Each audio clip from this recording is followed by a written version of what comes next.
So we have Captain Dinesh Jairam, and I would like you to introduce yourself to the audience here. Sure. So, as Shilin said, my name is Captain Dinesh Jairam, and I'm the Global Talent Acquisition at C-SPAN. So, I look at recruitment as such on a global level, based in Mumbai, and I've been with C-SPAN for 21 years. That's a brief introduction. Okay, so we'll talk a different point of view over here. We have been talking about diversity and how celebrating women in maritime is so important, making the workforce conducive for women to work in this industry.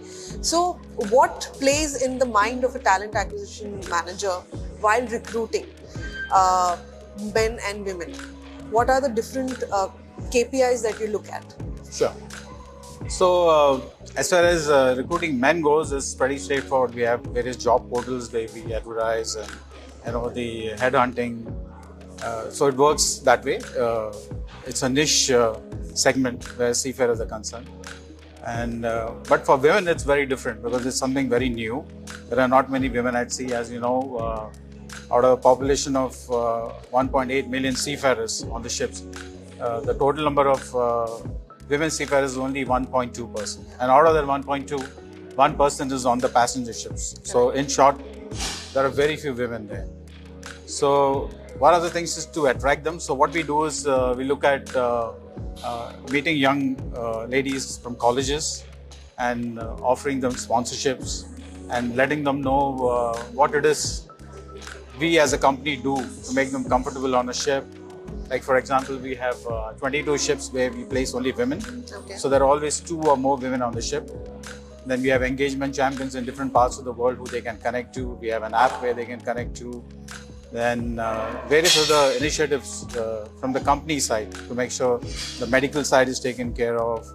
And we also celebrate our women on the ships with various articles that we write about them and they share.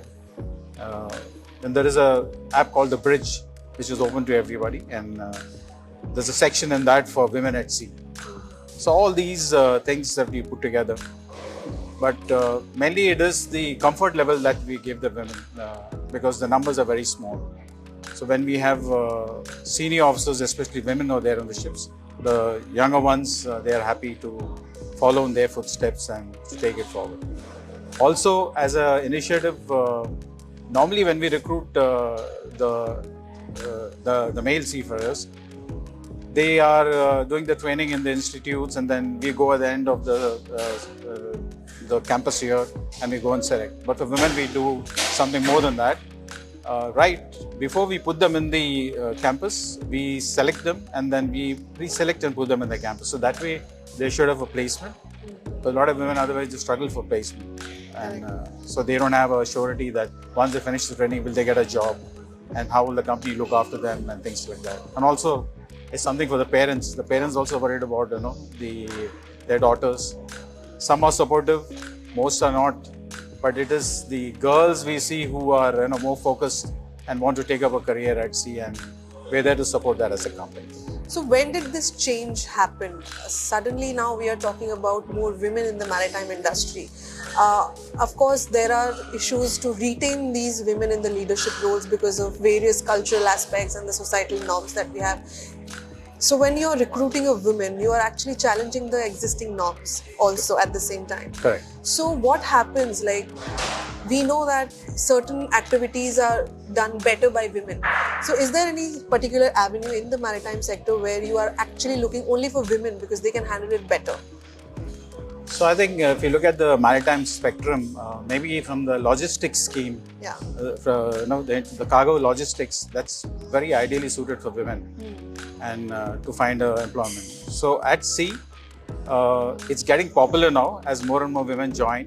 But they have the challenges of when they get married or when they have a child, and then they want to come back again to sea with long breaks, and they kind of get disillusioned. So those are the challenges that we face as far as women are concerned at sea. But logistics, I think, is one area where they can really do well shipping as such.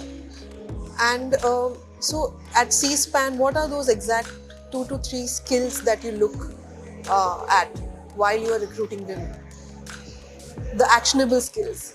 Yeah. So the main skills what we look at is, of course, we may run them through a behavioral assessment to see how the brain is wired, the cognitive skills, and then we would prefer that the women that we hire want to be treated like anybody else.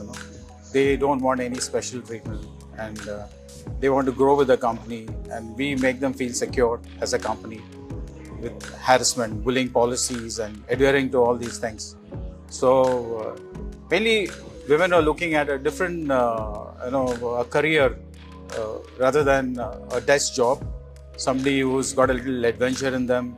Somebody is willing to travel the world. Somebody is willing to try new things, and somebody who has done a little research about the company and knows about the career, or they have a relative or a friend who has guided them and they have gone through that. So a lot of information that these women seafarers who apply to us is through the social media.